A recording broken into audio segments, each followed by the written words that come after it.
Selamat pagi teman-teman semua. Kembali kita akan eh, memasuki perkuliahan kita.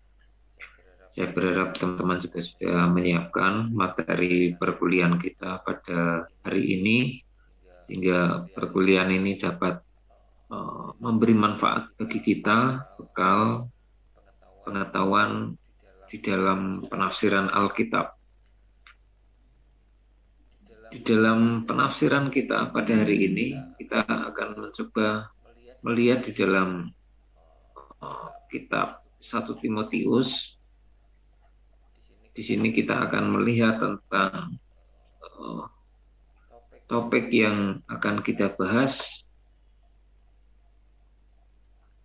yang terambil dari kitab 1 Timotius. Kita lihat tentang 1 Timotius pasal 1, 1 Timotius pasal yang kedua. Kita akan melihat tentang wawasan kontekstual dari kitab ini. Di dalam 1 Timotius pasal 2, ayat 1 sampai 3, ini berurusan dengan ibadah dan organisasi umum.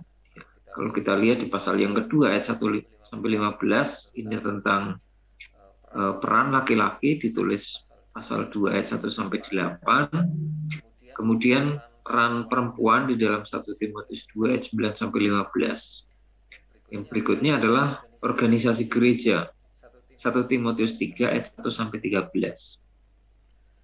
Di sana ada pendeta di pasal 3 ayat 1 sampai 7. Kemudian 1 Timotius 3 ayat 8 itu tentang diaken. Kemudian pembantu perempuan itu 1 Timotius 3 ayat 11. Bagian yang berikutnya di dalam wawasan kontekstual kita dari kitab 1 Timotius ini adalah fokus doa orang percaya adalah penebusan dari semua. Di dalam 1 Timotius 2 ayat 1. Jadi keinginan Allah adalah penebusan dari semua. Sebagaimana yang ditulis dalam Yohanes 3 ayat 16. Jadi 1 Timotius 2 ayat 4, Titus 2 ayat 11, 2 Petrus 3 ayat 9. Yesus membayar hukuman dosa untuk semua. Ini adalah betapa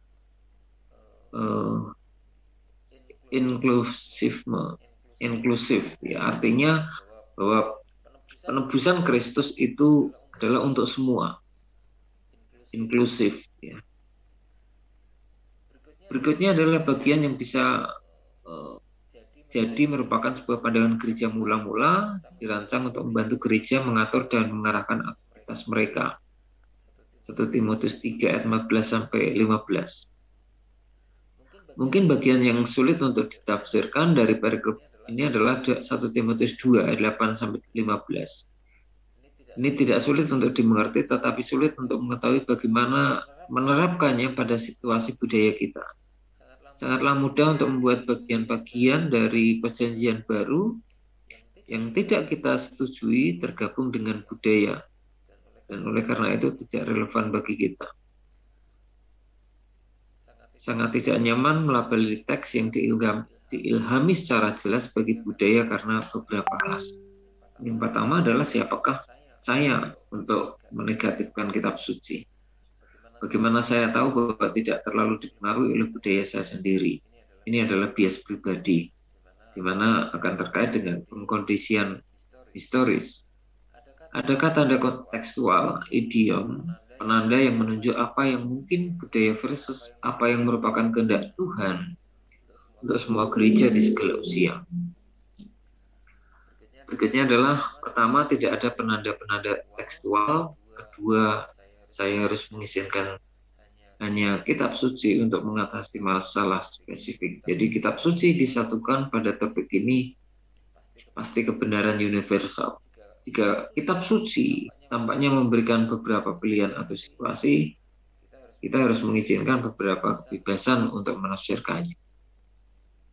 Berikutnya adalah kajian dan frasa yang akan kita bahas dari teks 1 Timotius pasal 2 ayat 1 sampai 7.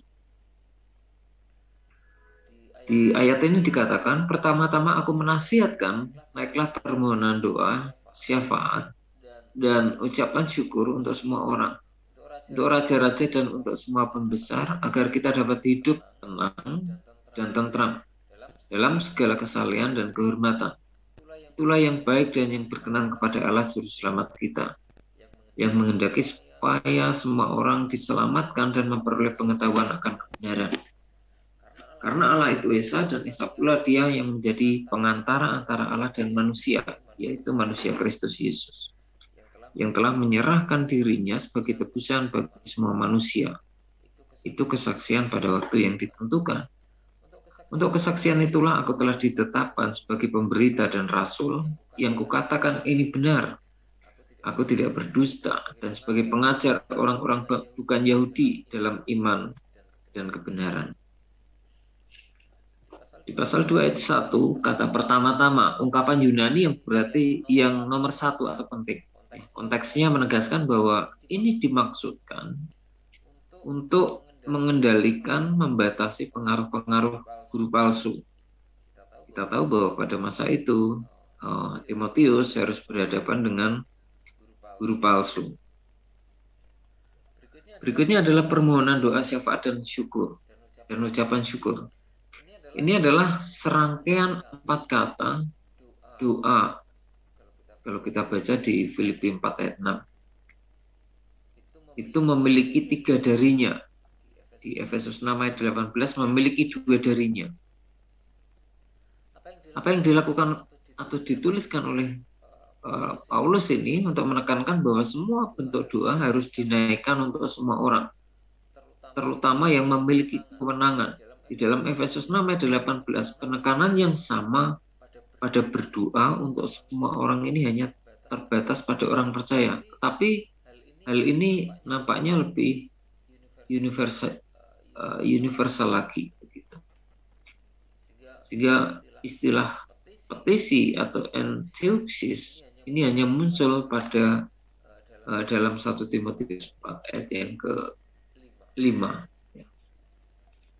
Untuk semua orang, istilah semua ini muncul 5 kali dalam ayat 1 sampai 7. Di sini menunjukkan bahwa bahwa baik doa kita baik doa kita maupun kasih Tuhan. Beberapa orang melihat penekanan pada semua orang ini sebagai reaksi terhadap eksklusivitas guru-guru palsu. Berikutnya adalah tentang doa syafaat. Tapi khusus tentang doa syafaat untuk raja-raja dan untuk semua pembesar. Alkitab tidak mengajarkan hak ilahi raja-raja, tetapi mengajarkan kehendak ilahi bagi pemerintah yang terorganisir. Masalah teologisnya bukanlah apakah kita setuju dengan pemerintah kita atau pemerintah kita adil. Jadi orang-orang harus berdoa untuk pejabat pemerintah karena mereka berada dalam kehendak Tuhan di dunia yang jatuh ini. Jadi orang-orang percaya tahu dari Roma 3 ayat 1 dan 2 bahwa otoritas diberikan oleh Allah. Oleh karena itu kita sebagai pengikut Kristus harus menghormatinya.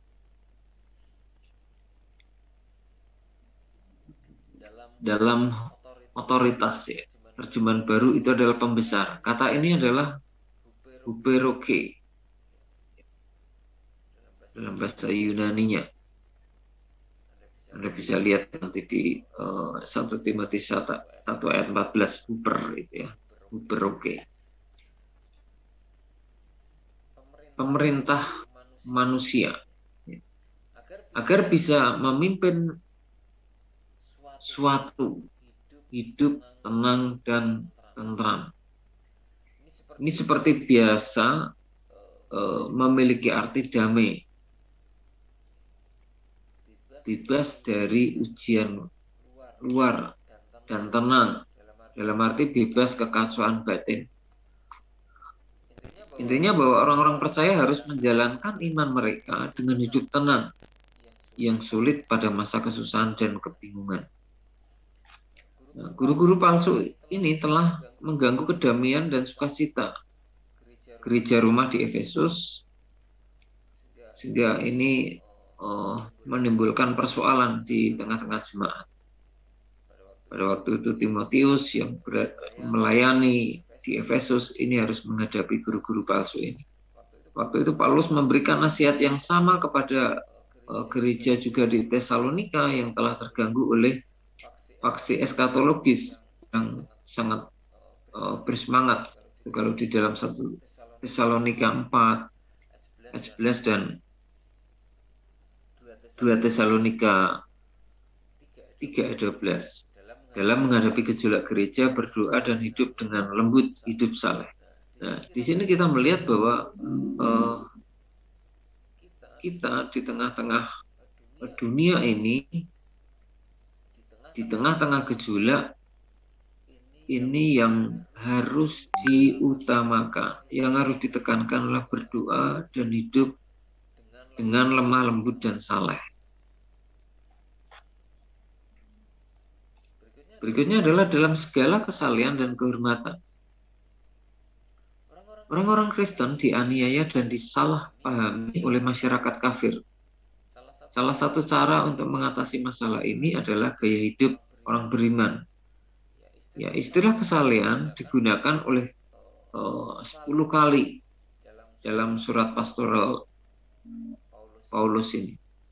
Ya, ayat-ayatnya. Ini memiliki konotasi penghormatan kepada Tuhan yang diungkapkan melalui gaya hidup moral. Nah, istilah kehormatan ini juga digunakan beberapa kali dalam surat pastoral. Di dalam kitab Titus, surat Timotius ditulis. Sehingga hal ini didefinisikan dalam leksikon Bauer, Andre, Gingrich dan Danker sebagai kehormatan, martabat, keseriusan, rasa hormat, kesucian, dan kejujuran. Orang Kristen harus menarik perhatian pada diri mereka sendiri secara positif, yaitu layak dihormati, namun tidak secara negatif. Jadi di sini bahwa Rasul Paulus mengajarkan untuk orang Kristen memiliki kehidupan yang kesalehan hidup, memiliki kesucian, keseriusan, rasa hormat. Ya, kehidupannya itu bisa menjadi teladan, menjadi contoh, memberikan sisi dampak yang positif bagi lingkungannya. Di dalam pasal 2 ayat 3, itulah yang baik dan yang berkenan. Kesalehan adalah kehendak Tuhan bagi semua umat manusia ini adalah suatu cara untuk merujuk pada pemulihan citra Allah yang tercemar dalam kemanusiaan. Tuhan selalu menginginkan suatu umat yang mencerminkan karakternya. Pertanyaannya selalu adalah bagaimana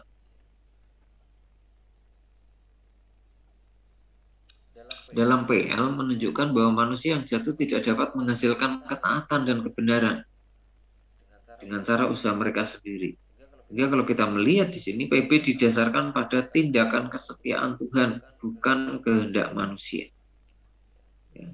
Jadi Tuhan memulihkan dan memotivasi para pengikut melalui kitab-kitabnya. Di dalam diri Yesus Kristus, di dalam penyertaan Roh Kudus. Kita tidak benar dengan Tuhan berdasarkan kinerja kita, tetapi itu pula mengenal Dia dalam keselamatan. Tujuan hidup kita adalah kekudusan ini.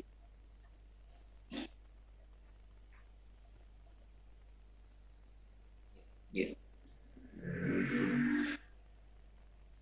Allah Juru Selamat kita. Ini bahasan yang selanjutnya yang menghendaki semua orang diselamatkan. Orang-orang yang beriman harus berdoa untuk semua orang karena Tuhan ingin semua orang diselamatkan. Ini adalah pernyataan yang mengejutkan bagi para guru palsu yang eksklusivitas. Juga Gnostik atau Yahudi atau kalau kita melihat di sini bahwa kebenaran besar tentang kasih Allah bagi seluruh umat manusia, di mana ayat ini menunjukkan ketidakseimbangan antara predestinasi, dogmatis, super lapsarian, bermata dua yang menekankan kedaulatan Allah dengan mengesampingkan respon manusia yang dibutuhkan. Sehingga kebenaran yang dinyatakan dari 5 titik Calvinisme, terutama anugerah yang tak tertahankan dan penebusan terbatas, melanggar aspek perjanjian iman Alkitabiah. Dia tidaklah pantas mengecilkan Tuhan menjadi boneka dari kehendak bebas manusia. Sebagaimana pula tidak pantas untuk mengecilkan umat manusia menjadi boneka dari kehendak ilahi. Sehingga Tuhan dalam kedaulatannya telah memilih untuk berurusan dengan manusia yang telah jatuh melalui perjanjian. Namun dia mengamanatkannya bahwa manusia harus menanggapi dan terus menanggapi pertobatan itu.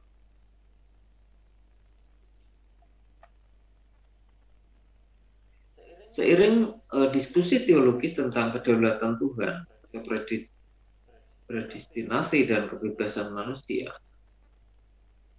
akan memburuk menjadi kontes pencomota naskah. Alkitab dengan jelas mengungkapkan bahwa Yahweh memiliki kedaulatan. Namun demikian Alkitab juga mengungkapkan bahwa ciptaannya yang tertinggi, umat manusia diciptakan menurut gambarnya. Artinya diberi kualitas pengambil keputusan moral yang luar biasa. Sehingga manusia harus bekerja sama dengan Tuhan di setiap bidang kehidupan. Ya, istilah banyak yang digunakan untuk menegaskan bahwa Tuhan telah memilih beberapa orang pilihan, tetapi tidak semua. Bahwa Yesus mati untuk beberapa orang, tidak semua. Bacaan cermat dari teks-teks berikut menunjukkan bahwa ini digunakan secara paralel di dalam Yesaya, kemudian di dalam Roma.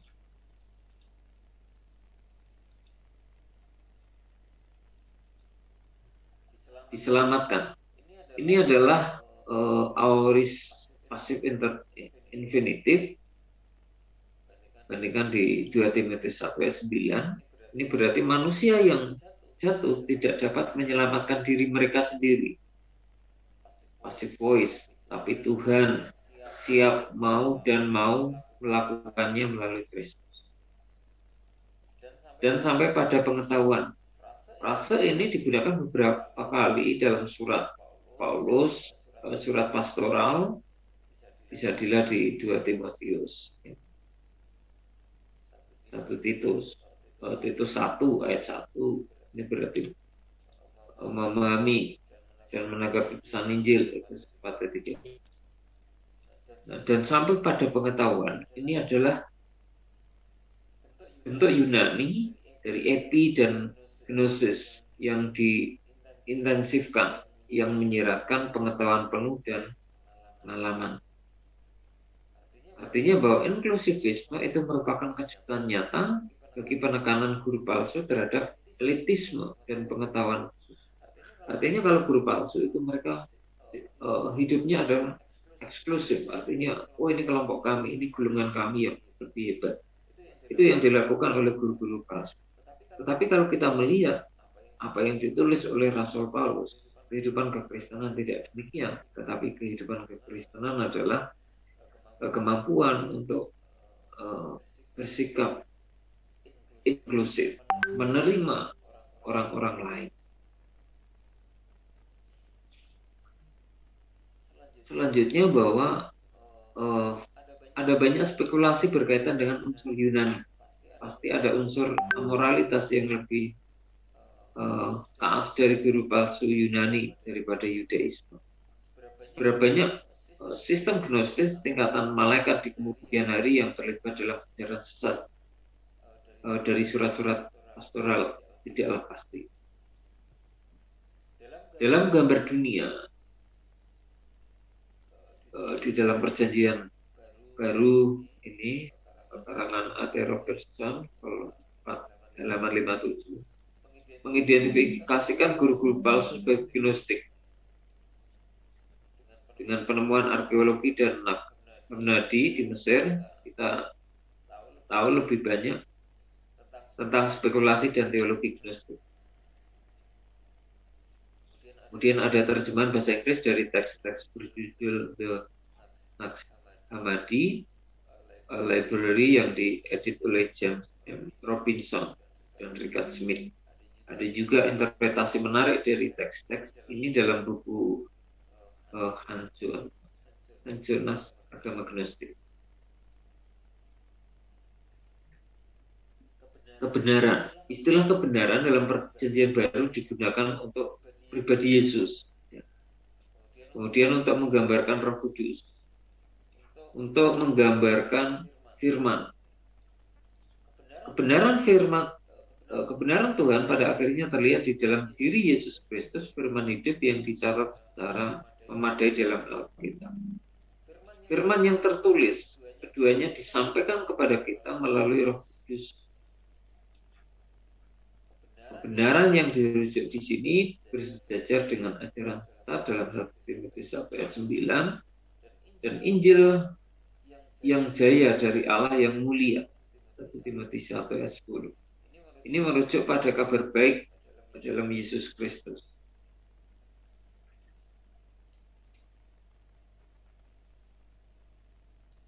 Selanjutnya kita akan melihat tentang kebenaran dalam tulisan-tulisan Paulus.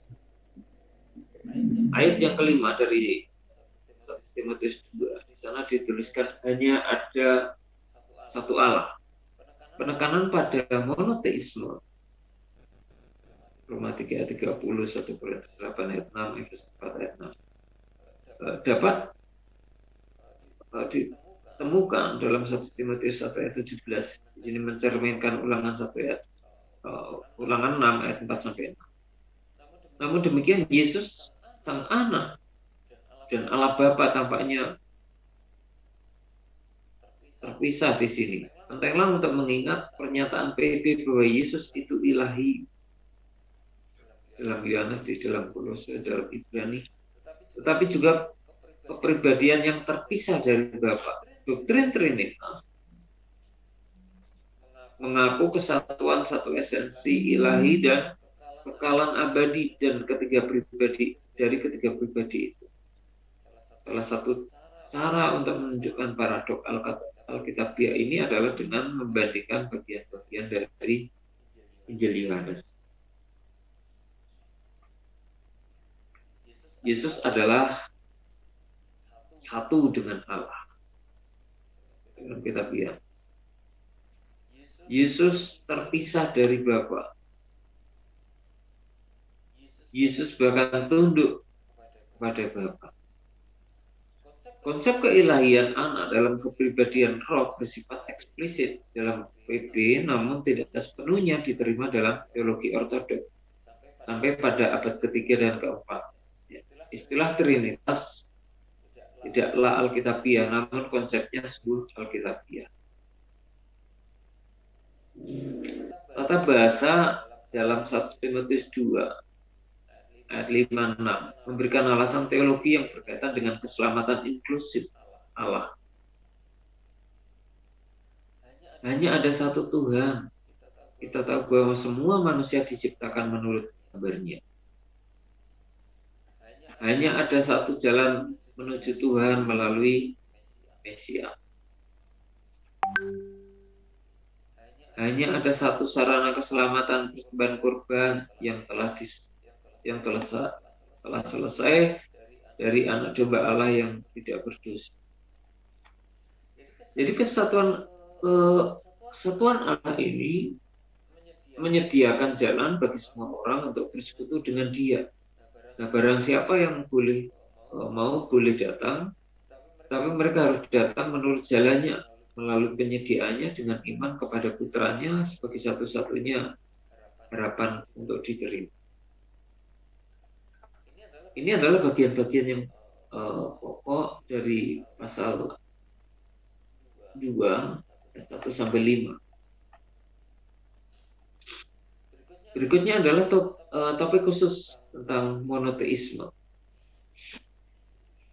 yang menjadi pengantara antara Allah dan manusia. Ini adalah contoh penegasan perjanjian baru bahwa iman kepada pribadi dan pekerjaan Yesus adalah satu-satunya cara untuk menjadi benar dengan Bapa.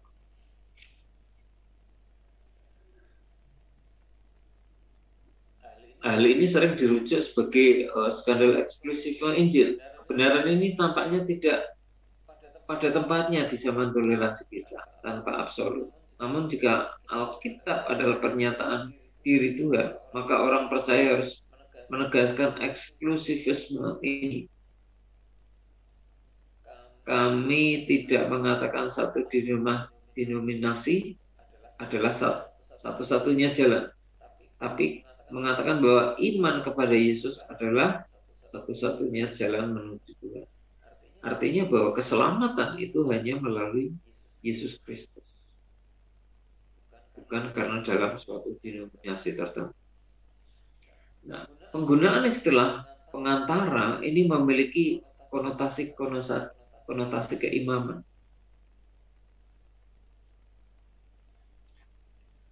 Seorang imam berdiri di antara orang-orang yang membutuhkan dan Tuhan yang kudus. Yesus adalah imam besar kita. Yesus adalah juru selamat kita, pengganti kita, pengantara kita, intercessor. Nah, manusia Kristus Yesus.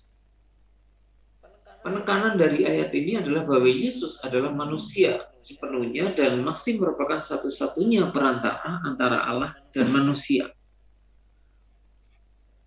Guru-guru palsu gnostik akan menyangkal kemanusiaan Yesus ini.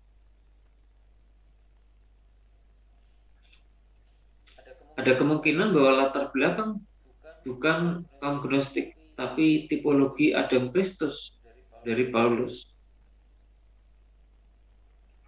Jadi kita melihat ada kemungkinan bahwa latar belakangnya bukan kaum gnostik. Kemudian Yesus dipandang sebagai Adam yang kedua, asal mula ras baru, bukan Yahudi, bukan Yunani, bukan laki-laki, bukan perempuan, bukan budak, bukan manusia bebas, tapi Kristen. Ada kemungkinan juga bahwa Timotius 2 ayat 5 adalah sebuah definisi teologis dari istilah kebenaran yang ditemukan dari 1 Timotius 2 ayat yang keempat.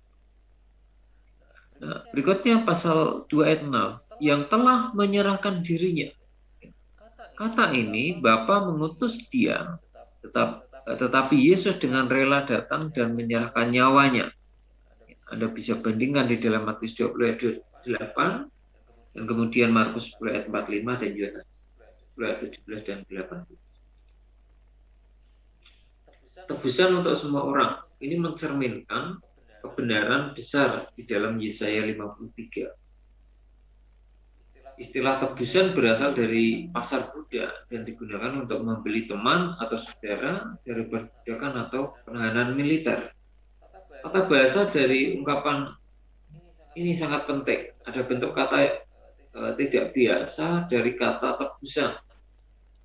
Di sana dengan preposisi anti, alih-alih. Preposisi untuk adalah preposisi Yunani huber yang berarti atas nama. Jadi penekanan teologisnya adalah penebusan penggunaan perwakilan diri Yesus Kristus atas nama kita. Topik khusus tentang ransom atau redeem.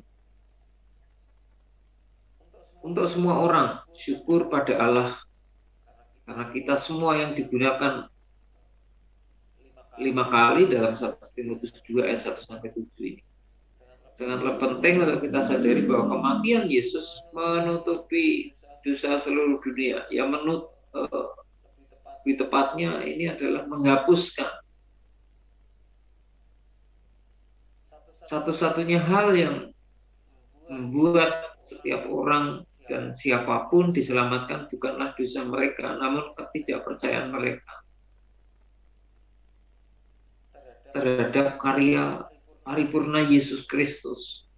Jadi ketidakpercayaan kepada karya Kristus inilah yang mendatangkan hukuman, yang kemudian manusia ini perlu diselamatkan, perlu ditolong, perlu Yesus Kristus yang kemudian menuntun, memberikan pengajaran kepada manusia. Kebenaran ini harus menyeimbangkan predestinasi.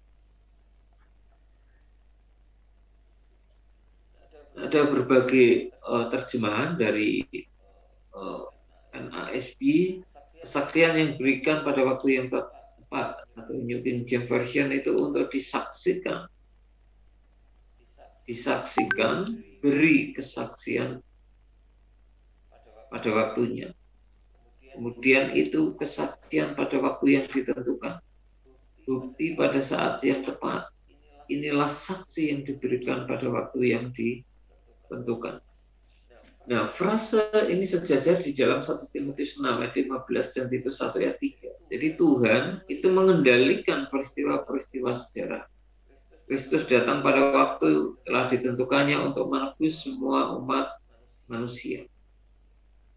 Nah, kemungkinan lainnya adalah bahwa ini mungkin terkait dengan Roma 5 ayat 6 dan Galatia 4 ayat 4, Efesus 1 ayat 10, di mana kondisi historis tertentu adalah dalam abad pertama, dunia Yunani Romawi menyediakan waktu yang ideal. Di sana ada Pax Romano atas perdamaian Roma yang memungkinkan orang untuk beribadah satu negara ke negara lain secara bebas. Kemudian satu bahasa yang sama, Koine Greek. Kemungkinan semua orang dunia Mediterania saling memahami. Kemudian kebangkrutan yang jelas dari agama-agama Yunani dan Romawi yang menyebabkan orang mencari makna dalam kehidupan. Mereka menginginkan aspek yang lebih pribadi terhadap spiritualitas mereka. Ini juga terlihat dalam kebangkitan agama-agama misteri. Untuk itulah telah ditetapkan, ini adalah sebuah penekanan pada pemilihan dan pemanggilan Paulus oleh Allah. Perjumpaan di jalan Damaskus. Seperti pasal 1 ayat 1. Tuhan ingin orang-orang bukan Yahudi memahami Injil inklusif.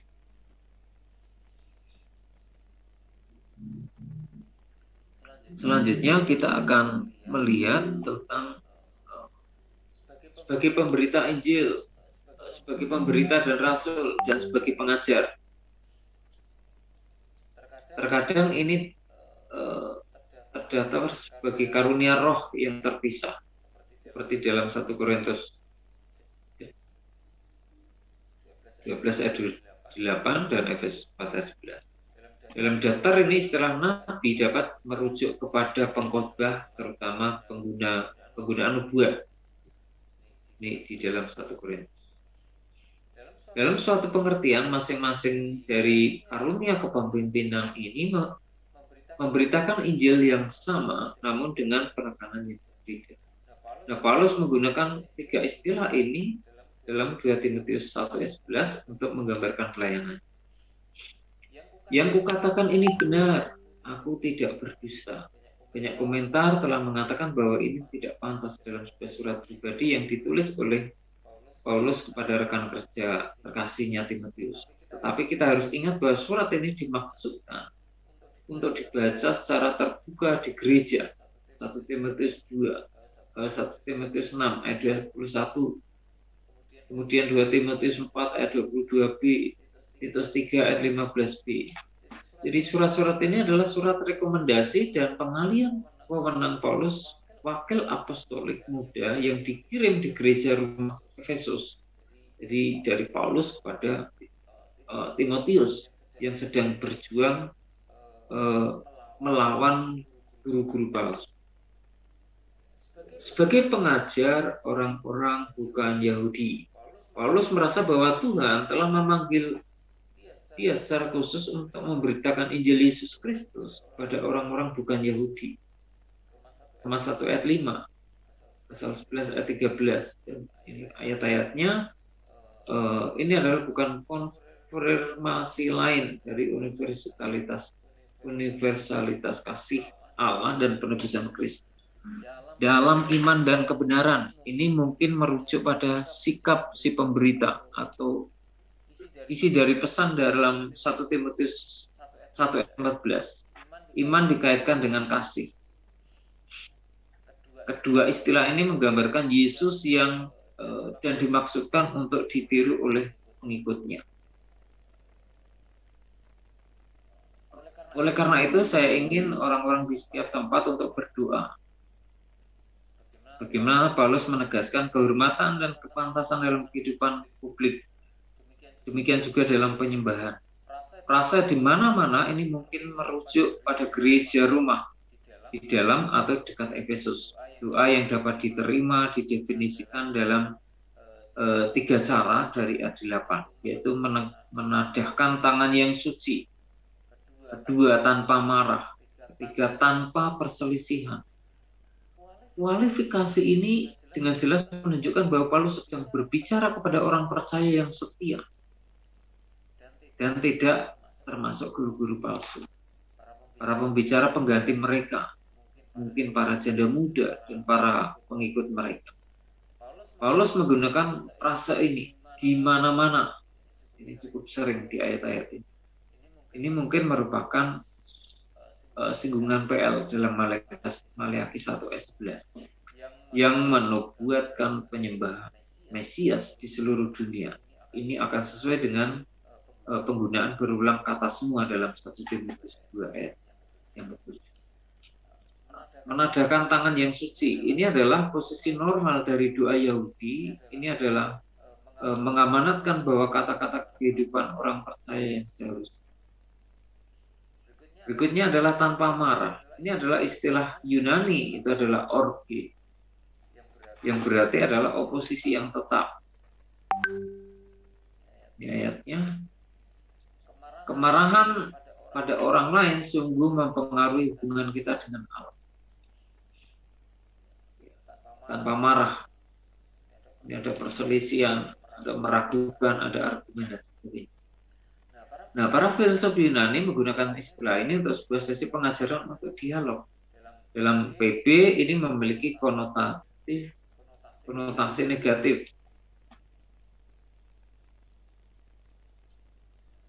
Di sini ini merujuk bisa pada konteks dari ajaran atau perilaku guru-guru palsu yang tidak pantas, marah dan mengganggu.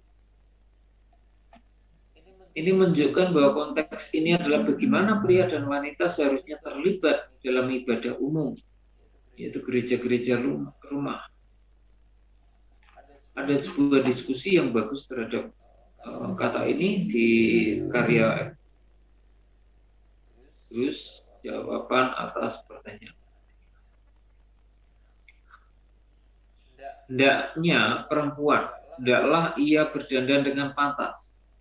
Ini adalah kemudian berkaitan dengan dandan, pakaian yang dikenakan perempuan. Pakaian mengungkapkan hati dan pikiran. Orang-orang percaya perlu berpakaian dengan tepat, tidak hanya di gereja, tapi di semua tempat dan setiap waktu, karena mereka adalah orang Kristen. Penekanan dari bagian ini tidak hanya pada penampilan luar, tapi juga pada kesalehan. Di setiap area kehidupan, orang percaya adalah terang dunia dan garam dunia. Kita harus ingat siapa yang kita wakili. Namun demikian, ini tidak menyiratkan bahwa orang yang beriman harus memakai pakaian yang menjemukan. Kita harus berpakaian sedemikian rupa agar tidak menonjol dalam masyarakat manapun yang orang percaya hidup. Jadi berpakaian secara rapi, bersih, modis, tapi yang terpenting adalah berjiwa Kristen. Berikutnya adalah sederhana. rambutmu jangan berkepang-kepang, jangan memakai emas atau mutiara ataupun pakaian yang mahal-mahal. Nah, ini menyiratkan bahwa setidaknya orang percaya yang relatif kaya, ya, gaya rambut Yahudi dan Romawi zaman itu sangat rumit, boros, mahal. Ya. Banyak wanita Kristen diindoktrinasi menuju keduniawian atau kebebasan pribadi. Mungkin terjebak dalam gerakan kebebasan wanita yang telah dimulai di budaya Romawi. Ini di dalam 1 Korintus 2 ayat 16. Ini juga mungkin mencerminkan eksklusivisme para guru palsu yang mencari orang kaya, berpengaruh, dan intelektual. Jadi di sini adalah pengajaran Kristen, gaya hidup orang Kristen, cara berdandannya orang Kristen, bergayanya itu berbeda dengan orang, harusnya berbeda dengan cara dunia. Penekanannya berdandan dengan perbuatan baik. Orang-orang yang beriman harus ingat bahwa mereka tidak diselamatkan oleh perbuatan baik, tetapi untuk perbuatan baik. Efesus 2 ayat 8 sampai 10 itu.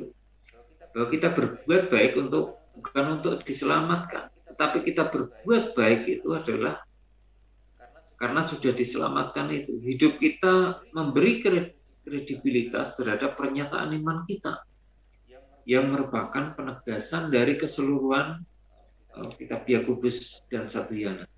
Nah, dalam konteks ini, perbuatan baik itu berhubungan dengan harapan-harapan gaya domestik normal, seperti yang layak